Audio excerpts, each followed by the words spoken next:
Tes. Assalamualaikum warahmatullahi wabarakatuh. Waalaikumsalam warahmatullahi wabarakatuh. Kita melaksanakan bincang santai sekitar tentang pelaksanaan ibadah haji. Apa-apa yang kurang, yang perlu ditanyakan tentang ibadah haji, mungkin ada ganjalan. Walaupun saya tidak mewakili Kemenak, tidak mewakili petugas haji, tapi ini hanya sedikit untuk sharing jika ada masalah tentang sekitar pelaksanaan haji. Kira-kira ini lagi-lagi ngobrol santai, bincang santai, bukan pengajian tapi hanya sharing. Silakan. Pak Ustadz, ada pertanyaan yang mendasar tentang haji Indonesia. Kenapa sih haji Indonesia itu mesti ada dam dulu yang namanya itu haji tamattu? Apakah itu harus dilakukan? Itu begitu. Nah, gimana menurut Ustadz tentang haji tamattu yang harus dilakukan? Apakah harus dilakukan dan apakah boleh tidak dilakukan? Nah, itu. Oke, terima kasih, pertanyaan bagus. Sebenarnya haji tamattu dan bayar dam itu tidak harus dilakukan, tidak harus dijalankan bayar dam atau mengikuti haji tamattu yang otomatis harus bayar dam, itu tidak harus. Cuma pemerintah juga ulama-ulama kita justru memilih solusi terbaik ngenak wong Indonesia.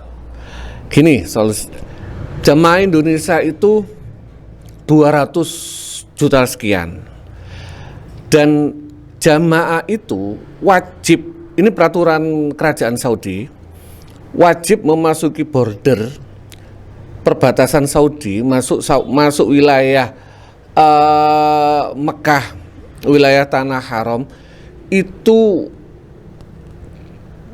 kurang dari tanggal 1 Zulhijjah. Jadi rata-rata kalaupun ada lewat 1 atau 2 itu biasanya kasus in case. Rata-rata sebelum tanggal 1 Zulhijjah itu sudah harus masuk border Saudi, baik yang darat, baik yang pesawat terbang, terutama Indonesia yang jumlahnya banyak. Itu sebelum tanggal 1 Zulhijjah sudah harus masuk. Kenapa? Ngatur sedemikian banyak orang. Pemerintahan Saudi akan keberatan jika orang itu masuk seenaknya sendiri. Mereka ada aturan, mereka ada antrian dan sebagainya. Nah, jika katakanlah masuk tanggal, karena itu peraturan tanggal 1, kecuali biasanya orang sekitar Madinah, orang sekitar Mekah, orang sekitar Arab Saudi, dan orang selain ONH umum, ada beberapa orang yang katakanlah biasanya disebut dengan rombongan liar, itu ngambil visa sendiri, pakai rombongan sendiri, itu agak ada pengecualian. Tapi pada dasarnya kalau jamaah dari negara-negara, hampir seluruh negara yang ada di dunia, sebelum tanggal 1 Zulhijjah itu sudah harus masuk semua, biar tertata rapi. Ya. Nah, karena sebelum tanggal 1 Zulhijjah harus masuk, berarti proses untuk masuk ke ihram, masuk ke haji itu 8 hari. 8 hari ini kalau mengikuti mau haji ifrad boleh. Kalau dia menggunakan haji ifrad, berarti haji ifrad itu apa sih? Haji ifrad itu hanya melaksanakan haji tok di musim haji. Jadi tidak melaksanakan umroh. Jadi datang memang niat haji tok tanpa umroh. Gak kena dam berarti. Karena tidak pakai umroh di musim haji. Nanti umrohnya nanti setelah musim haji lewat. Gak kena dam. Jadi dia tanggal 10 misalnya tidak melaksanakan umroh, berarti langsung niat dari awal. Katakanlah dia dari Madinah, dari Bir Ali, dia sudah pakai ihram haji labbaik Allahumma hajjan misalnya. Maka sejak saat itu hal-hal yang diharamkan dalam berihram harus dijauhi. Kukur-kukur rambut, mandi pakai. Ini begini Ustaz. Seandainya saya berangkat haji, kloter pertama, saya nggak melakukan umroh. Kayak aku meneng nang Madinah mau ngono. Baru tanggal 8 aku budal nang Mekah. Jangan masuklah ke Mekah. Nah, apa itu termasuk kena dam? Jika dia bisa, tapi ini aturan pemerintah kan nggak bisa. Aturan pemerintah nggak boleh ada jamaah haji keleleran sakarepe dhewe. Bukan karena ini, kalau ada orang pingin numpuk di Medina, otomatis kos biaya di Medina akan lebih mahal. Ya. Bukan menghindari dam yang cuma 300 atau sampai 500 real, dia berlama-lama di Madinah otomatis agak mahal. Dan ini orang catatannya gimana? Karena rombongan itu harus satu rombongan. Ada data, ada list. Ini satu orang nggak ada tanggung jawab. Ketua kloter, ketua rombongan dan sebagainya. Mereka harus tanggung jawab, nggak boleh. Karena pingin menghindari ifrat, standby di luar tanah haram, di luar di Madinah, standby tunggu sholat menjalankan sholat ibadah dan sebagainya di Madinah. Tapi kan dia ini mengalahkan, merusak aturan satu kloter. Bisa jadi, nah ini yang kacau. Kalau berangkat sendiri monggo. Yang tadi saya bilang haji romli, haji rombongan liar. Nek melo ONA, kalau ikut aturan, betul. Kalau misalnya ada haji nekat melalui naik sepeda, gak masuk tanah haram, dia muter di Madinah, sholat di Madinah, monggo boleh. Atau haji rombongan dari Indonesia berangkat haji ke Amerika Serikat dulu, habis itu muter, haji sendiri yang tidak masuk hitungannya aturannya pemerintah, tidak ikut jadi tanggung jawab pemerintah. Kalau ikut tanggung jawab pemerintah ya dia harus ikuti aturan. Ada pertanyaan begini, dam itu sing gawe sapa sih? Lah, aturan dam itu sing gawe sapa sih? Ngoten iki. Ya dam itu aturannya Allah. Kalau nggak ada di dalam Al-Qur'an, ada di dalam hadis, apalagi dalam kitab-kitab fikih. Haji itu terbagi menjadi 3. Haji ifrat, haji tamattu', haji qiron. Haji ifrat itu haji yang selama musim haji tidak melaksanakan umroh. Yang tadi, yang berangkat dari awal sudah niat haji tok. Selanjutnya ada haji qiron. Haji qiron itu double. Jadi niat dari awal haji plus umroh, melaksanakannya sekalian. Karena ada umroh di musim haji, maka dia wajib bayar dam juga. Ada lagi haji tamattu. Haji tamattu itu haji makna bahasanya haji enak. Haji tamattu itu haji enak. Haji enak. Kok iso diarani haji enak itu? Haji enak kenapa? Begitu orang, contoh misalnya datang kloter pertama atau bahkan gelombang kedua pun datang. Habis itu dia umroh. Habis umroh dia tahallul. Habis itu dia bebas, enak-enak, boleh pakai minyak wangi. Enggak, belum melaksanakan haji. Belum melaksanakan haji. Apa yang dilarang? Yang dilarang itu ketika ihram, maka boleh pakai minyak wangi. Enggak ribet, boleh kukur-kukur, boleh motong rambut dan sebagainya selama menunggu proses haji. Itu namanya haji tamattu. Haji enak. Lah orang Indonesia itu dienakno ambek ulama-ulama, ambek para pejabat, dienakno menggunakan dam. Menggunakan haji tamattu dienakno, ya otomatis ada konsekuensinya, yaitu membayar dam. Dam itu kurang lebih kalau ditarik benang merahnya melaksanakan umroh di musim haji. Kadang ana wong ngene. Dam iku kira-kira lakiku kan temenan nah kadang ngoten niku ancene wong napa wong cengkal wong apa Iya kadang kan ono sing ngene bisa. nggak salah orang bertanya karena dia mengeluarkan uang, dia punya hak untuk tahu. Akhirnya wedi sanggak iki damku iki. Nah, ini lho. Makanya dia perlu mencari orang yang terpercaya. Lah orang yang terpercaya adalah kita saat ini misalnya kalau orang KBIH, kita percayalah Mbak Kia ini. Oke. Nek percaya lah apa melok KBIH iku. Nah, kalau nggak percaya lah apa melok KBIH. Carilah KBIH yang kamu percaya. Ketika orang yang dipercaya dari KBIH itu mungkin ngomonglah KBIH itu akan mencari supplier yang dipercaya juga. Iya. Jadi bukan KBIH terus dia ngawur, enggak, dia mencari supplier, orang yang membelikan dam itu orang yang dipercaya, yang disembelih itu sesuai dengan syariat, disembelih beneran. Itu mereka nggak sembarangan nemu nok pinggir rembong aku tuku dam, enggak. Mereka sudah menjalin komunikasi itu bertahun-tahun. Kalau sebelum haji berbulan-bulan sebelumnya itu sudah dijalin komunikasi. Rata-rata yang dijalin komunikasi dengan orang KBIH justru adalah orang yang terpercaya. Yang justru mengkhawatirkan adalah orang yang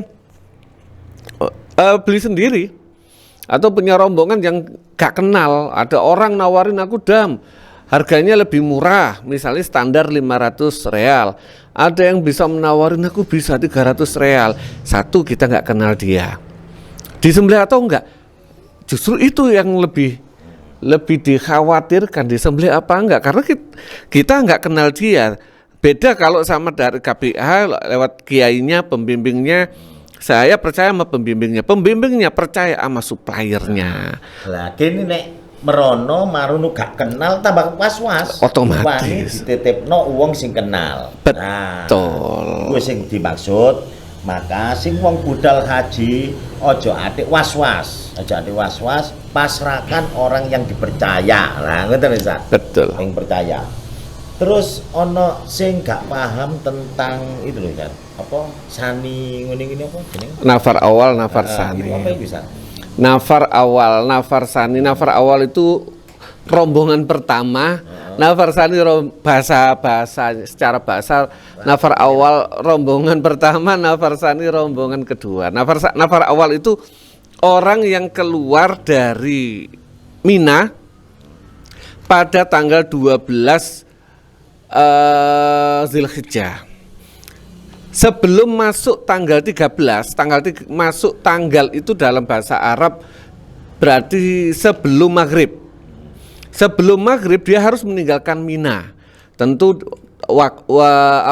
mabit di Mina tanggal 12, lempar jumroh, 3 itu ula wusta aqobah. Setelah tanggal 12 pagi, siang, pokoknya harus keluar dari Mina. Harus keluar dari Mina sebelum tanggal 13, sebelum maghrib.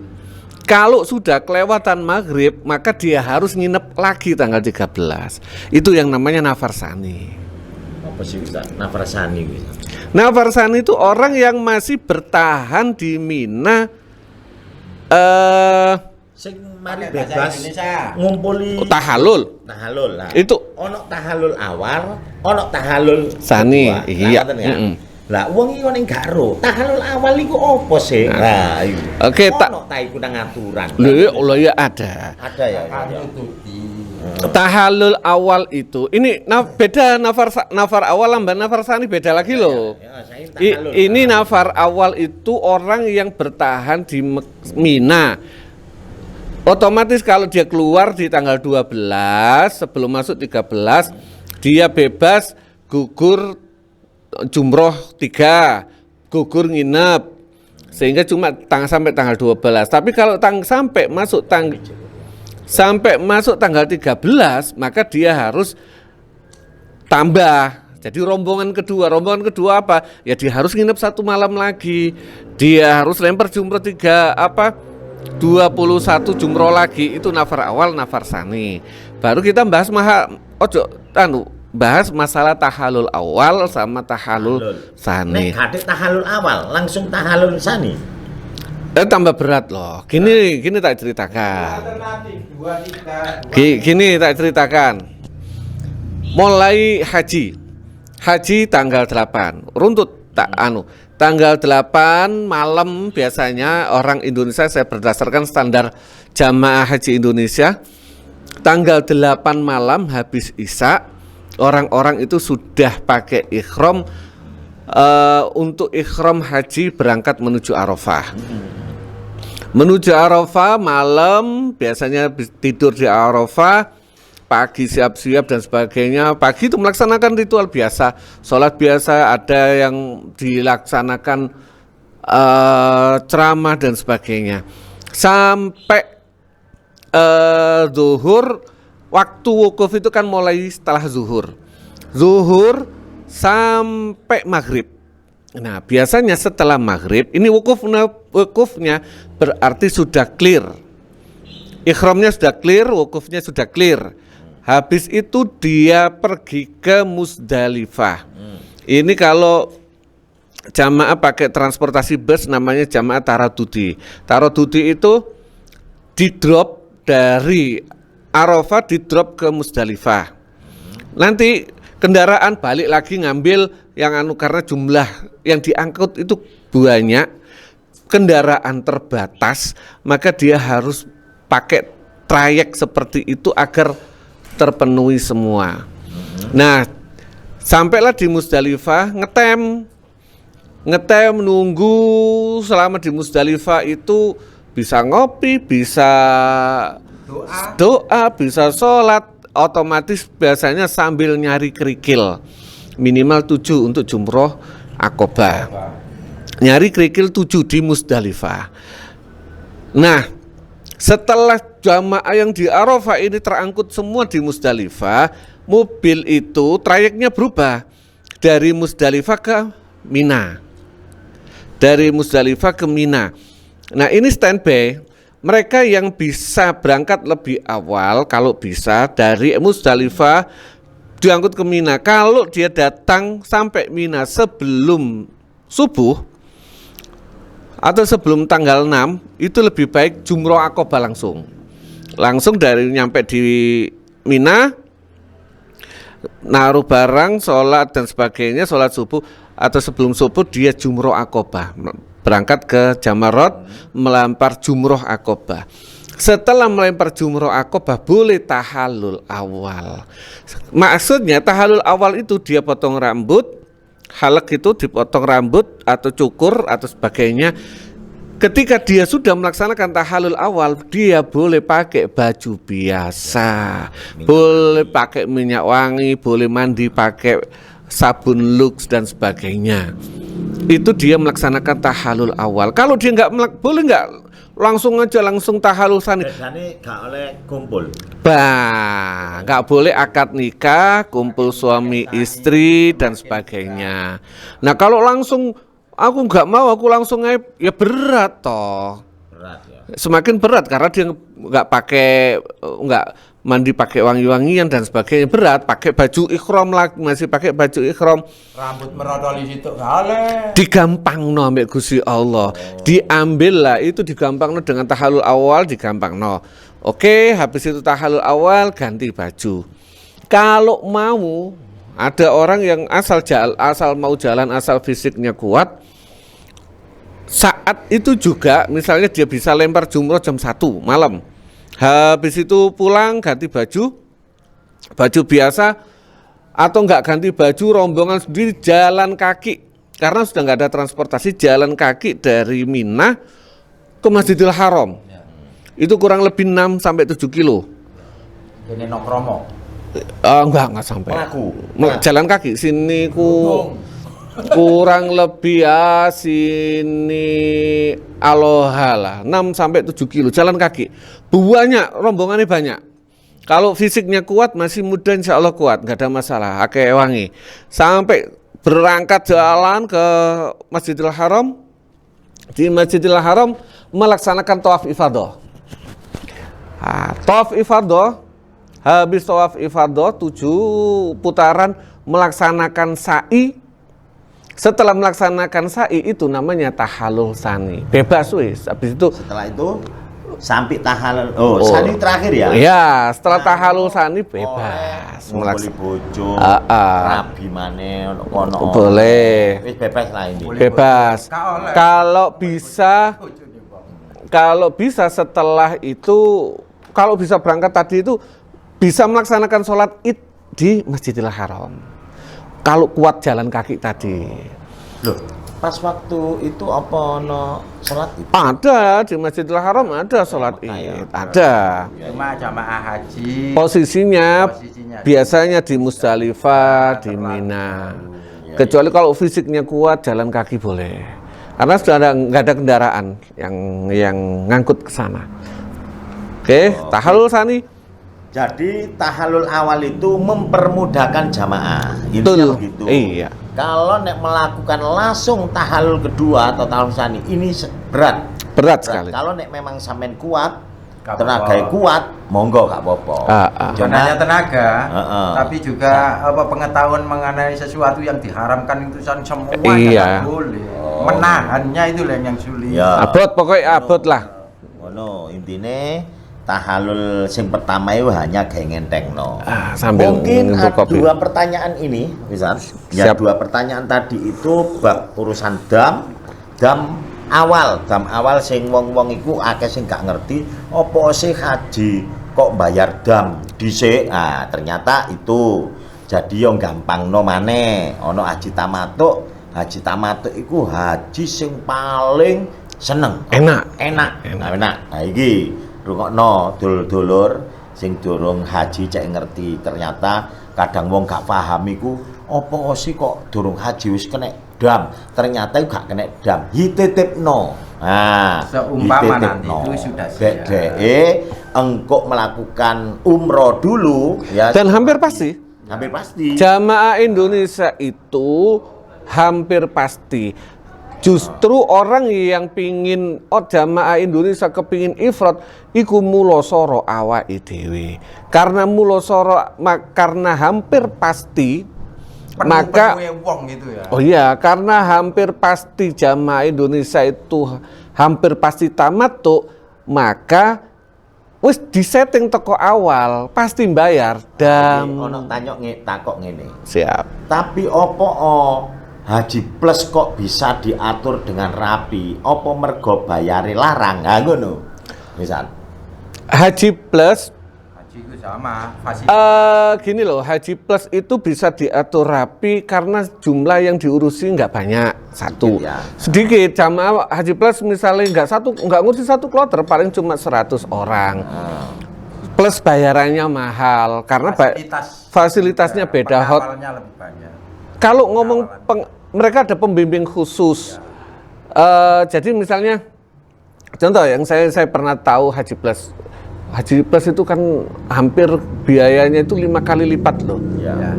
5 kali lipat dengan haji biasa. Satu kelebihannya dia punya dia harus apa itu? Tempat tendanya di Mina itu dekat Jamarot. Salah satu fasilitasnya. Terus hotelnya tentu lebih bagus. Nah, biasanya mereka mensiasati agar bayar hotelnya bisa lebih murah. Contoh, ini berdasarkan pengalaman. Kalau mereka berangkat lebih awal ke Mekah, mereka berarti harus bayar sewa hotel di Mekah sebelum manasik. Sampai sesudah manasik, berarti kan bisa sampai 10 hari dan itu mahal. Mereka mensiasati, karena jumlah laki-laki jamaahnya sedikit, mereka mensiasati sebelum tanggal 10 itu full di Madinah.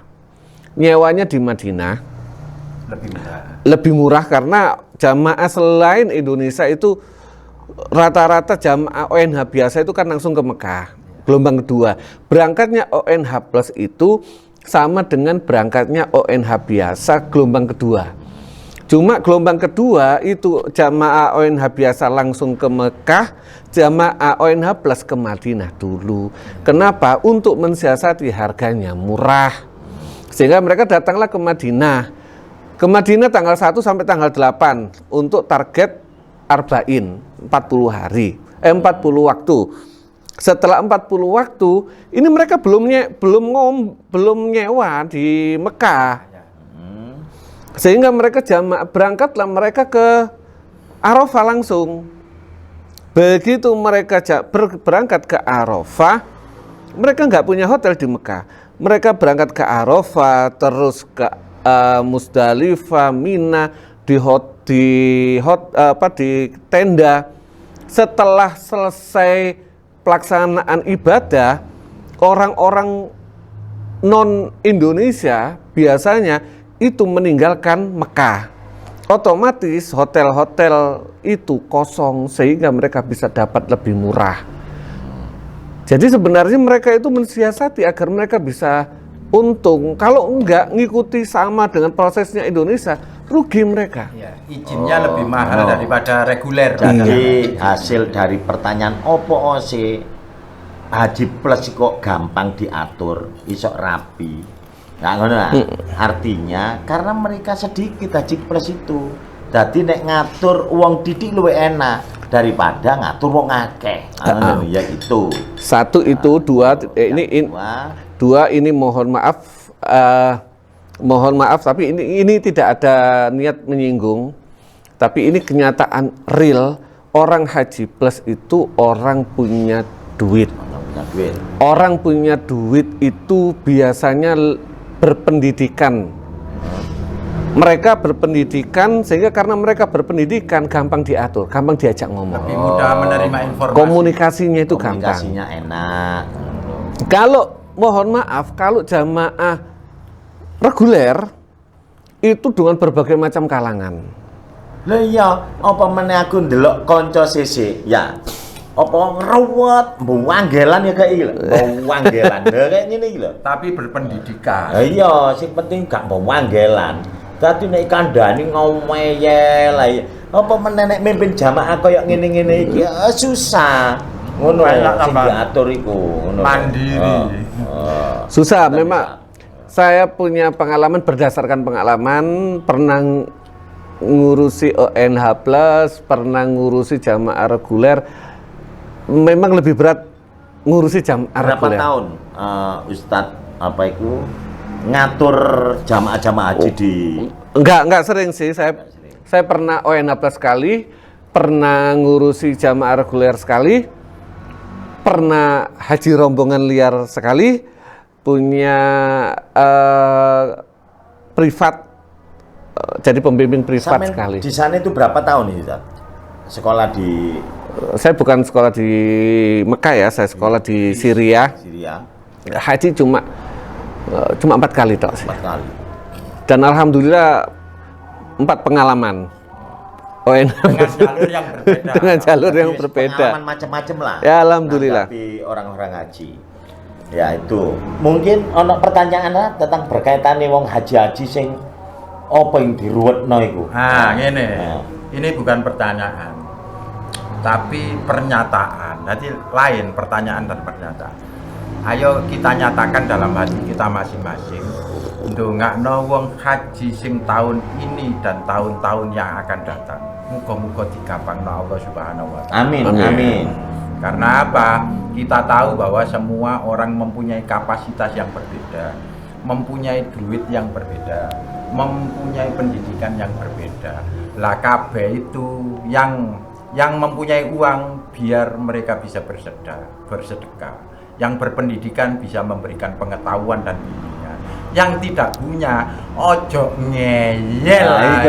Iku jadi dimudahkan oleh Allah Subhanahu wa taala. Tugas kita yang di rumah adalah mendoakan mereka. Insya Allah kalau itu kita lakukan dengan hati yang ikhlas, mereka-mereka yang di Mekah juga akan mendoakan bagi kita semuanya yang ada di Indonesia. Ya. Pertanyaan hari ini mungkin itu, Ustaz. Banyak yang ya tadi urusan dam dengan berkaitannya apa? Apakah Halul. dam itu? Apakah dam itu kadang dam londo yo, dam londo. Dan itu memang dam itu diatur Quran itu ada. Ada. Ya Ustaz? Gini Ustaz, Ya. ini aku gak takon tapi meminta. Mungkin dengan wacana seperti ini nanti akan terbuka. Mengapa ini kayak-kayaknya sulit? Menurut saya ada satu yang membuat sulit karena semuanya itu dibahasakan Arab. Dalam artian banyak warga yang kurang mengenyam pendidikan atau dengan pendidikan yang pas-pas itu kadang persepsi mereka itu berbeda. Jadi wes seumpama jamarot ya wes ngomong balang jumroh atau melempar jumroh itu bagi mereka lebih mengena di pendidikannya karena apa? Itu berbahasa Indonesia. Contohnya tahallul itu pengertian umum adalah mencukur rambut, tapi pengertian arti maknawinya adalah sesuatu yang sudah diharamkan bisa menjadi halal. Contohnya boleh bercukur rambut, boleh keramas, boleh tanda ya? bojo. Itu diberikan pengertian. Nah, ini tugasnya Departemen Agama untuk bisa memberikan itu. Tidak semuanya yang berbau Arab itu asik untuk kita karena pendidikan kita itu pas-pasan. Ya. Contoh ini tambah meneh, Ustaz. Enggak, saya tanggapi dulu. Ya. Gini, kenapa tetap ada beberapa teks-teks Arab. Iya, teks-teks Arab yang memang tidak dari Kementerian Agama maupun para ustadz pembimbing itu tidak berani mengindonesiakan karena khawatir nanti terlalu justru salah. Jamarat di sana juga udah jumroh dan sebagainya, jumroh kecil, jumroh ula, jumroh wuso. Tetapi kalau misalnya di Indonesia kan jamarot lemparan misalnya atau orang Turki setan. Turki itu setan, namanya buyuk setan, apa setan gitu semua justru apakah itu membuat mereka mudah? Belum tentu juga. Tetap menurut saya yang sudah dikoordinir sama pemerintah melalui Kemenak, itu sudah ideal banget. Jangan merasa kita itu kurang. Indonesia itu diakui seluruh dunia adalah pengelolaan haji terbaik.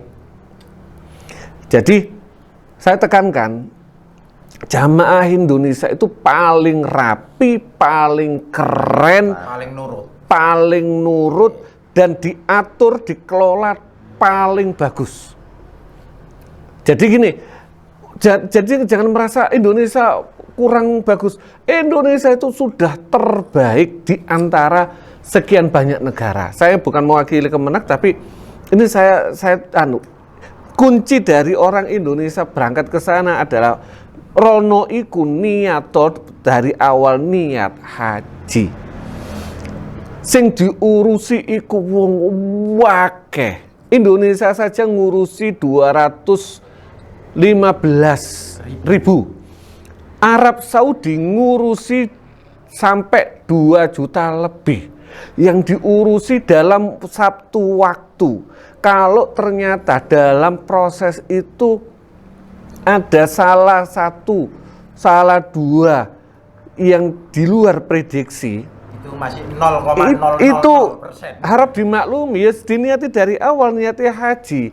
Kalau misalnya ternyata nasinya rodok mambu, bukan niat mereka agar nasi ini mambu kok dilukno wong, bukan. Saya pernah memperhatikan orang catering itu, nggak ada yang masak di Mekah, itu nggak ada. Masaknya di pinggiran kota. Mereka bikin cateringan, masak itu 24 jam. Mereka mempersiapkan jamaah haji. Penghormatan untuk orang haji. Oh, iya, mereka 24 jam masak, motong, habis motong ini untuk pagi apa, masak mangan gini, disapno.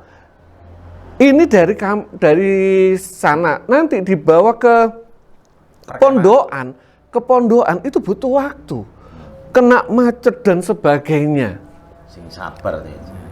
Jadi jangan menganggap itu hal yang gampang. Nang Jawa gak usah gini. Yang pernah, terutama wilayah Sidoarjo lah, yang pernah kemarin ngikuti 1 abad berapa orang sih? Si Ustadz, ada pertanyaan Ustadz yang Siap. keliwatan Siap. ya dari Mbak Zulfa. Dia bertanya gini, Ustadz, Pak, dam apa yang harus dibayar di Mekah atau boleh di Indonesia? Lah itu. Tidak boleh. Berarti tidak boleh ya di Indonesia. Tidak boleh di Indonesia. Semua Jadi, bayar di Mekah ya. Dam itu artinya darah yang harus dialirkan di Mekah, Tanah haram. di tanah haram. Ada orang yang gini, Mekah itu kan banyak duitnya. Ya. Lah dibagi di Mekah itu ya sapa sing mangan. Ya. Nah, ulama Mekah kalau yang yang bayar di Ar-Rajhi itu yang bayar dam melalui PT Arab, orang Arab, itu dialirkannya, disembelihnya wajib di Mekah, ditasarrufkannya, Ya. terus habis itu dipotong-potong, dikemas, dikirim ke negara Afrika. Ya. Negara-negara Itu yang lewat Ar-Rajhi berdasarkan mazhab mereka. Kalau mazhab ala Indonesia, mazhab Syafi'i, itu wajib dimakan oleh orang Mekah. Jadi wajib disembelih di Mekah. Kalau selain dam, nah ini pengganti tamattu itu tidak selalu dam. Pertama dam, bagi yang punya uang. Nah sedangkan jamaah Indonesia itu hampir semua punya uang, maka diutamakan agar tidak meleset, diutamakan bayar dam. Kalau nggak mampu, bagi mahasiswa luar negeri seperti saya waktu itu, karena nggak mampu bayar dam, puasa 10 hari, 3 hari di Mekah, 7 hari ketika pulang. Kalau nggak mampu, 3 hari cuma di sana 3 hari. iya di sana cuma 3 hari. Di selebihnya melaksanakannya di rumah di Indonesia. Nah, itu kalau langsung apa sewaktu-waktu setelahnya? ya diusahakan kalau pulang dah. Ya. Ya idza raja'tum ketika pulang nggak ada masalah. Ya, Tapi nggak sampai melebihi. Bisa Nggak, 1 bulan lagi, bisa. bisa. Cuma yang problem ketika gelombang pertama dan pengganti puasa ini kan 3 hari setelah pelaksanaan haji. Ya. Kalau gelombang pertama cuma 3 hari setelah hari Tasyrik harus keluar dari Mekah, nggak nutut. Tapi kalau misalnya punya 5 hari atau 10 hari setelah hari Tasyrik masih di Mekah, oke, puasa dulu. Tapi itu setelah kalau dia memang nggak punya duit. Jangan sampai aku nggak punya duit buat bayar dam, tapi buat oleh-oleh ada. Itu nggak iso. Ya. Jadi Itu biasanya wong-wong. jadi buat oleh-oleh, buat beli emas itu Sunnah. mampu, tapi buat yang penting bayar dam gak mampu. Bahasa simpelnya gini, kita itu loh haji nunggu wis 15 tahun ya, bayar ONH aja 5.500.000. Ojo sampai sedemikian lama gara-gara bayar dam 500 real, mungkin saya lupa 500 real itu kurang lebih berapa juta ya? 500. Ya kurang kurang lebih 3 juta. Ya. Gara-gara 3 juta penantian kita selama 15 tahun, 55 juta kita hilang. Logrok gara-gara 3 juta. Jadi hal yang remeh tapi bisa jadi fatal, iya, bisa jadi fatal hanya untuk karena kita membela nih, ojo apa bahasa pingin golek 1.000 rupiah tapi yang 1 juta hilang. Nah, itu jangan sampai itu yang hal yang terjadi. Ngono sing durung-durung haji, sing kate budal haji, jogon hajimu, urusan dam-dam niku penting. Ojo sampai ngeremeno dam, marung ngono ndadekno ibadah haji ini kurang sempurna. Ngoten Ustaz ya. Siap, betul. Mungkin ada pertanyaan lagi, Bapak Lurah Abid? Apa Kak? Tidak ada pertanyaan. Insya Allah selama kita ngaji bab haji ini, alhamdulillah sudah diterangkan dengan gamblang. Karena apa? Pembimbing kita atau Pak Yai kita pernah haji berkali-kali dalam berbagai kondisi. Jadi insya Allah itu bisa memicu bagi kita dan juga teman-teman semuanya yang ada di rumah untuk bisa memperoleh referensi dengan berbagai cara. Insya Allah itu sudah cukup bagi kita semua. Nah, ngono, dulur-dulur, ancene penting, kadang gini ku ya wis tau ngaji, kadang lali. Kadang iku njagakno apa iku manasik, yoan. Ya ditambahi ambek maca-maca bab haji ngene iki cek luwe paham. Ya sing gak paham iku cek gak duwe pikiran elek, makane budal haji harus disiapno. Gara-gara pembimbing iki. Atine ya, sing penting atine siapno Ustaz ya. Betul. Kadang duwe pikiran damku iki lho nyampe apa enggak. Lah, yang penting kata penjelasannya karena sampean melok KBIH atau melok apa Ustaz rombongan sing sampean pilih, artinya iku sing sampean percaya. Dan insya Allah sampai Lah nek gak sampean percaya lapo melok KBIH. KBIH iku lah budal dhewe cek ruwete. Lah ngono Ustaz ya. Maka nek wis melok KBIH itu percayalah dengan panitia atau pembimbing di KBIH itu. Manuto aman. Manuto masih dam opo wis pasrah, wis diniati pasti nyampe. Ini ojo duwe pikir-pikiran baik gak nyampe tayo opo ngono Ustaz. Nah, mungkin itu ada Ana pesen nek aku. Apa? Pesan kepada kita semuanya. Sing durung haji kaya aku, ya ayo ndongakno wong-wong sing haji cek iso haji. Sing paling penting menurut aku adalah siapapun yang pernah ke Mekah itu pasti pernah merasakan. Jangan pernah ragu, jangan pernah gundah, ndonga sakarepmu pasti dan yakinilah bahwa itu akan dikabulkan oleh Allah Subhanahu wa taala. Amin. Karena apa? Wong ndonga nang Indonesia sing ngadoh karo Mekah kita yakin nang kono jangan sampai kita mempunyai pikiran ragu. Aku nek njaluk ngene nang ngene pangeran dikabulkan. Pasti semuanya dikabulkan. Kalau memang tidak dikabulkan di dunia, di akhirat kita akan menuai panen le. Panen le. Yang penting daftar haji, ayo budal bareng. Tak pimpin loh. Iya, beres. Nah, mungkin ada kata-kata penutup Ustaz atau pesan para teman-teman di mengikuti ini. Banyak Ustaz yang mengikuti ini ya. Karena materi dari teman-teman yang mengikuti ini tidak ada pertanyaan-pertanyaan, hanya sedikit, mungkin hanya teman-teman bisa mendengarkan barangkali pengalaman-pengalaman haji yang punya unek-unek bisa disampaikan ya, kita bisa membantu menjawab meskipun kurang sempurna, bisa ngaji lagi. Mungkin itu ya yang kami sampaikan. Mungkin ada kata penutup Ustaz. Terakhir, haji itu wajib, umroh tahunan itu sunnah. Ojo sampai kita itu belum daftar haji, duit digawe umroh. Kalau punya uang untuk daftar haji yang nominalnya kurang lebih sama dengan berangkat umroh, daftaro dhisik. Kalau sudah daftar haji, insya Allah mbuh budal mbuh gak kewajiban gugur. Kalau misalnya 15 tahun gak sido budal haji, tapi niat itu kan diwujudkan dengan daftar. Aku niat haji rek, gak daftar. Iya gak niat iku. Niat itu harus diawali dengan muktarinan Bifi'liha. Harus dibarengi. Dibarengi dengan pekerjaannya. Dibarengi dengan pekerjaannya. Nah, berangkat haji itu untuk menyiapkan anu dibarengi apa? Daftar.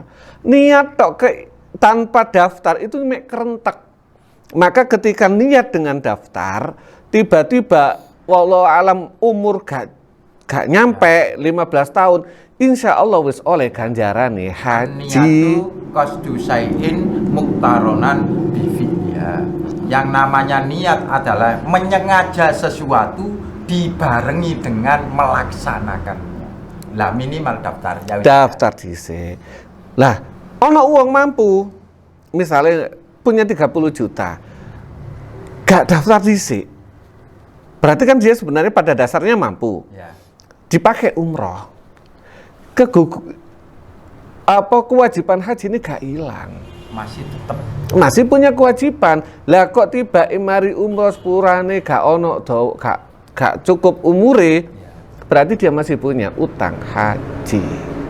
Diutamakan mohon maaf daftar dhisik, mari ngono barangkali punya rezeki lebih baru berangkat umroh. kalau di itu kan Ustaz. Sik. Ngapunten. Ono pertanyaan. Iki pertanyaan iku ya apa nek iso umroh tapi gelem daftar haji? Mungkin ada dua nek versi saya. Ya apa nek iso umroh tapi gak gelem daftar haji? Mungkin ngono nek kalimatnya kok ya apa nek iso umroh tapi gelem daftar haji. Ini nek kalimatnya pertanyaan. Lah nek kalimatku sing tak benerno aku. Sepertinya. Ya apa nek iso umroh tapi gak gelem daftar Mau. haji? Oh ya iki dilengkapi Ustadz. Nek iso umroh tapi gak gelem daftar haji. Kok Iki kewajibannya gak gugur. Kak itu mungkin nyambung dengan ini, mumpung iku sampean jawab bareng kok ya. Ada salah satu hadis yang menyatakan siapapun yang umroh ketika bulan Ramadan, Kanjeng Nabi pernah bersabda bahwa dia sama dengan haji bersama saya. Ketika dia sudah bisa melaksanakan seperti itu, apakah kewajiban haji mutlak supaya ada pembedaannya, haji mutlaknya itu gugur? Oke. Karena ada hadis yang bersifat seperti itu. pertanyaan itu dulu lagi. Oh ya apa iso gelem umroh tapi gak gelem daftar haji? Kok nang nyinggung aku iki. Berangkat umroh itu sepurane sunnah, haji itu wajib. Maka dia nek berangkat umroh tapi gak gelem daftar haji, iku kewajibannya tidak gugur. Jadi saya yakin goblik. Itu kewajibannya munggo barangkali setelah umroh gak cukup umure untuk sampai daftar haji, ya dia gak gugur kewajibannya. Dia sudah punya sudah syarat rukune kena apa, sudah kena kewajiban, dia nggak melaksanakan, maka dia punya hutang. Nek anak iso bayar, ya alhamdulillah. Kalau sampai dibadalkan atau dia anak budal terus nanti yang kedua menggantikan ibunya dan sebagainya. Tapi kalau enggak, ya dia punya hutang nang Gusti Allah. Oh nek gugurno mending daftar ya, wong isok budal umroh ya kan, lapo duweke gak ge daftar. Wong daftar mek piro Ustaz? Kurang lebih 25 juta. 25 juta. Nek Porsi, daftar mendapatkan awal porsi. niku lho. Iya. 5 juta ngene daftar gak Oh, oleh. daftar Itu cicilan. pakai dana talangan. Ngono. Tapi Bisa porsi tapi. 25. Iya, tapi kalau mau menggunakan dana talangan nggak apa-apa. Kalau nggak salah 5 juta, kita itu mohon maaf nyicil mobil iso. Tapi nyicil dana talangan yang 25 juta gak iso. Cik nemen. Iya. Lah, aneh. Iki goblok apa gak Bukan bisa? aneh, makanya paling ideal iyo pakai dana talangan. Contoh aku Ustaz ya. Aku iku cek esok nggugurno Kewajiban. kewajibane aku, bojoku, anakku mau ngono. Tak daftar ae. Wong situ tak daftar apa 5 juta. Dadi wong papat 20 juta. Sementara niki kula daftar papat, kula nggak ada duit 20 juta, wong situ tak gawe 5 jutaan. Saged tak kinten-kinten kok ngono. Jadi ya mampu nggak untuk cicilannya sebulannya? Bulan 2 Per juta bulan. berarti. Kurang lebih kalau satu orang 500.000, berarti 2 juta. Juta. Kira-kira mampu nggak? Kalau mampu Kalau mampu ya diikutkan dana talangan dana talangan untuk menggugurkan kewajiban. Sing penting wis mlebu daftar. Mlebu Ono daftar. niatan daftar daripada sebelum umroh. Ini umroh kok durung daftar. jarene Yai Kubiyen yo gak apik. Gak Nek apik. iso daftaro Betul. sak duweke titik-titik sementing kon niku tercatat wis niat daftar haji. Betul. Mu maru ngono umroh. Lah Ah. ngoten. Yakin nek uripmu ditata Heeh. pangeran Tadi, iso bayar. nek iso sarane ya kaya ngono. Lah nek kan ancene wong haji kan bagi wong mampu. Lah nek gak mampu ya gak apa-apa. Gak apa-apa, gak mampu. Karena ono pertanyaan gak kedosan ta bagi orang kaya. Maksudnya apa ya? Gak kedosan ta bagi orang kaya itu. Oh, bagi orang kaya. Dia itu isoe umroh tapi gak gelem haji. Ya, apa, ya Ustaz? kedosan. Kedusan Ya, kedusan. Karena orang mampu marungono Islam terus gak gelem daftar haji tapi umroh tok kedusan ya. Balik mumayyiz. Nah, itu kedusan. Dulur-dulur bagi sing mampu nek gak gelem daftar haji tapi gelem umroh iki kedusan. Mending ojo umroh. Wis duwe ayo ge ngopi, ayo ge bacaan, wis ge Nyenengno atine kanca oleh ganjaran. kanca ngono ae oleh ganjaran daripada awakmu budal umroh tapi gak gelem daftar Haji. ngono. Diutamakan Diutamakan. daftar haji. Lah nek memang Sing gak kedua. gelem yo ancene atine ketutup ra. Yang kedua, pertanyaan yang Apa, kedua. Pak? Oke, pertanyaan kedua. Iya, apa-apa. Ada sebuah hadis misalnya, Allah alam derajat hadisnya seperti apa, tapi anggaplah itu sahih. Ya. Itu kualitas ganjaran. Ya. Ganjaran orang umroh di bulan Ramadan sama dengan haji bersama Nabi. Itu ganjaran. Bukan menggugurkan, bukan tidak menggugurkan amal. Kan ganjaran niku. Podo ambek gini, naumus shaim ibadah. Turune wong poso iku ibadah. Terus gak gelem ibadah. Ya gak iso. Contone iku. Ono melu Oh, ya kon niku kandhani kok. Kon niku yaine tak Oh, santri. ya kon ngeyel le mau. Podo ambek adalah beberapa salat koyok ganjarane kok salat maktubat terus gak ngelakoni salat iki terus gak salat fardhu gak dilakoni. Ya gak iso. Tetep fardu itu Berarti tidak menggugurkan kewajiban Kewajiban. kita untuk haji. Hajinya Betul. tetap, tapi oleh Ganjaran. koyok kita pernah haji dengan Rasul pahala. ganjaran. Pahala. Lah nek tetep gak gelem haji sian, ya durung dosa. iso. Iku pahala itu. Atus gak kerasa. Pahala itu. Es. Ojo lali Mangan undi-undi. mangan undi-undi lur. Nah, sponsore undi-undi lur. Nah, ojo lali mangan undi-undi. Es. Pak Ustadz kira-kira cukup? Cuk. Ono maneh, Rek. Apa? Iya. Iki kan Sajam. ngaji nanggone Haji Sulamul Hadi Nurmawan, anggota DPR kita yang kita hormati dan kita sayangi. Ya ayo dongakno engko terakhir nutup ayo didongakno beliaunya supaya iso dadi haji yang mabrur. Amin, amin. Sing wedok karena ikut haji juga iso dadi haji sing mabrur. Dan segala urusannya dilancarkan oleh Allah Subhanahu wa taala. Wong ngaji nang kene berkali-kali kok kandungane wong. Ya, Sing kon pangan jajan iku jajane haji mawon. Iya. Wes, oke tutup. Oke. Oke, ini tutup bincang santai. Nanti ngajinya habis itu. Dah, bincang santainya Khairul Kalam. Wabillahi taufiq wal hidayah wa ridha wal inayah. Wassalamualaikum warahmatullahi Waalaikumsalam wabarakatuh. warahmatullahi